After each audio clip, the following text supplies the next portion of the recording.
Namaskar, I'm Shobhil Shrivastava, and welcome to GeoBriefing, your daily source of global news and analysis.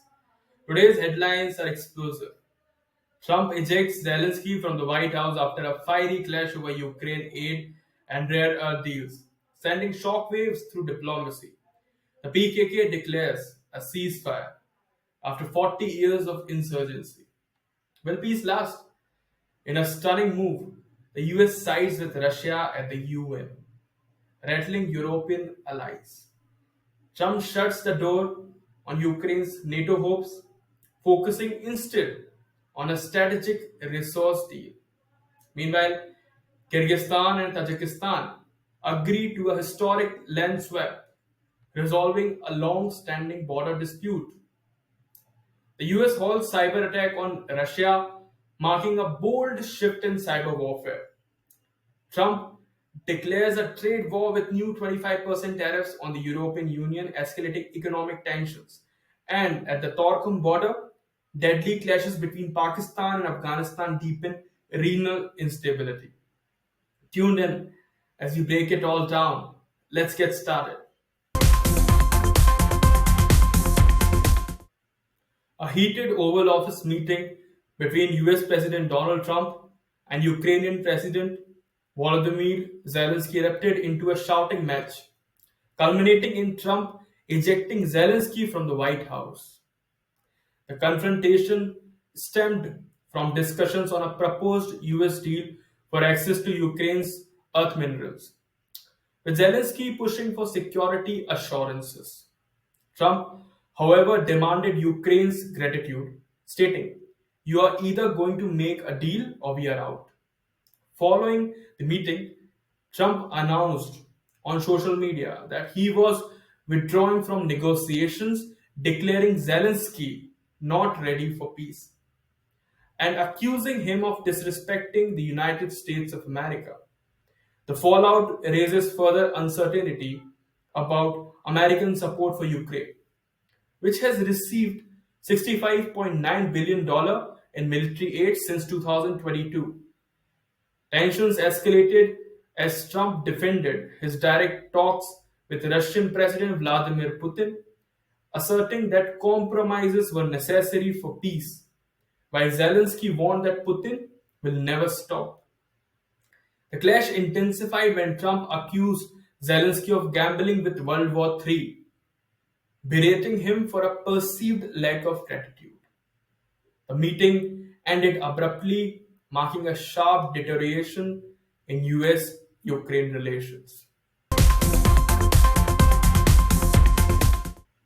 The Kurdistan Workers' Party (PKK) announced a ceasefire with Turkey on Saturday, following a call from its imprisoned leader Abdullah Öcalan to disarm. The move comes after 4 decades of insurgency that claimed over 40,000 lives.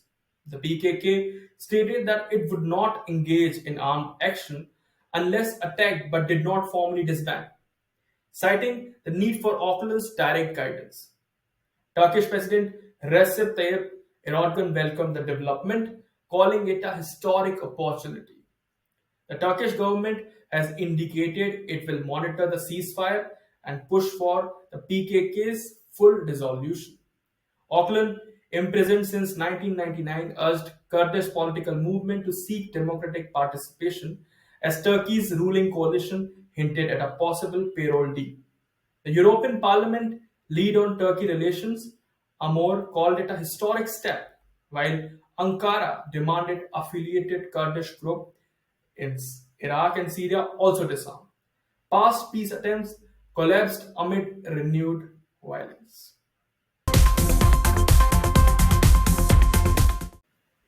The United States voted against a European drafted United Nations General Assembly resolution condemning Russia's invasion of Ukraine, aligning with Russia, North Korea, and Belarus. In a separate move, the US drafted a UN Security Council resolution calling for an end to the war without criticizing Russia. The resolution passed, but key US allies, the UK and France, abstained after their amendments were vetoed. The shift in US foreign policy coincided with French President Macron's visit to the White House, highlighting growing transatlantic tensions. The UNGA resolution condemning Russia passed with 93 votes, but the US, instead of abstaining, voted against it. The US later abstained on its own resolution after it was amended to support Ukraine. The move sparked backlash, with Republican Senator John Curtis and former House Speaker Nancy Pelosi criticizing the shift. The UN Security Council remains divided, while the UNGA continues to be the primary forum for Ukraine related debates.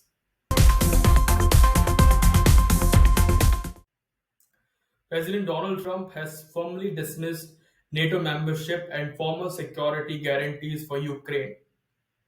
Trump continues to argue that European nations should bear the primary responsibility for Ukraine's security, maintaining his stance that NATO's expansion provoked the ongoing conflict.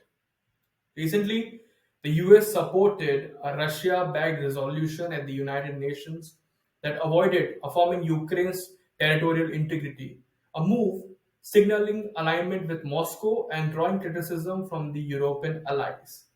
Trump asserts that his policies are shifting Russian President Vladimir Putin's approach, potentially opening the door to compromise. Meanwhile, French President Emmanuel Macron and UK's Prime Minister Keir Starmer are intensifying calls for sustained US involvement to strengthen any forthcoming agreement. Kyrgyzstan announced a land swap agreement with Tajikistan, ending a decade long border dispute that has led to deadly clashes since both nations gained independence in 1991. The deal follows a December border demarcation agreement but now includes concrete territorial exchanges. Kyrgyzstan will receive 25 square kilometers from Tajikistan in return for land and improved access to shared water resources. Several disputed roads will become neutral zones, and both nations will ease access to oil wells and key agricultural canals. Some villages will be relocated, with certain settlements demolished and rebuilt. The agreement, finalized through negotiations, now awaits parliamentary approval and presidential ratification. This development aligns with the broader trend of improved relations among Central Asian republics, with Kyrgyz and Tajik leaders having previously discussed the issue at the UN summit in 2023. The deal marks a turning point after violent clashes, particularly in 2022, which displaced thousands. US Defense Secretary Pete Hegseth has ordered a pause on offensive cyber operations against Russia by US Cyber Command, a move confirmed by US official on Monday. The decision does not impact cyber efforts by the CIA or the Cyber Security and Infrastructure Security Agency, but follows other rollbacks on cyber related operations under the Trump administration. Cyber Command, responsible for the Pentagon's cybersecurity strategies, had been at the forefront of offensive cyber measures. The pause came ahead of President Donald Trump's meeting with Ukrainian President Volodymyr Zelenskyy, raising speculation about potential diplomatic maneuvers.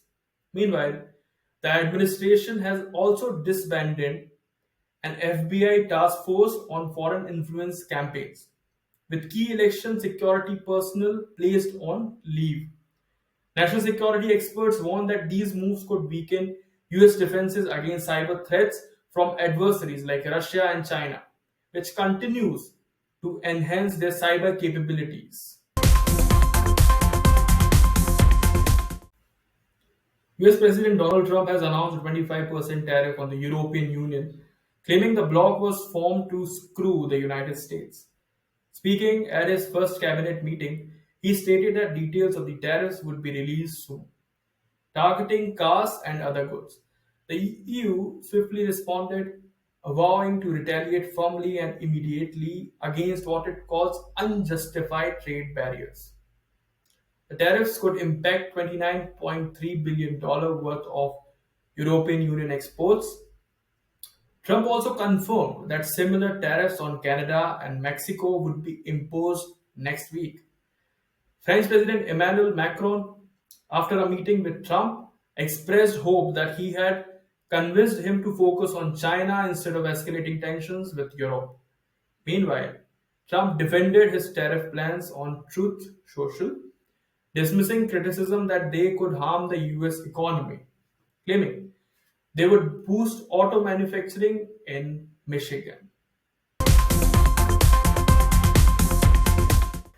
At least one person was killed and another injured as Pakistani and Afghan border forces exchanged fire at the Torkham crossing, a key trade route shut for over a week due to dispute over a new Afghan checkpoint. A Pakistani security official confirmed that the injured suffered a bullet wound, while the fatality resulted from a stampede triggered by heavy firing. The closure has caused daily trade losses of $3 million. Torkham, connecting Pakistan's Khyber Pakhtunkhwa with Afghanistan's Nangarhar, sees around 10,000 daily crossings. Tensions between the neighbors have escalated since Pakistan's crackdown on illegal Afghan refugees in November 2023.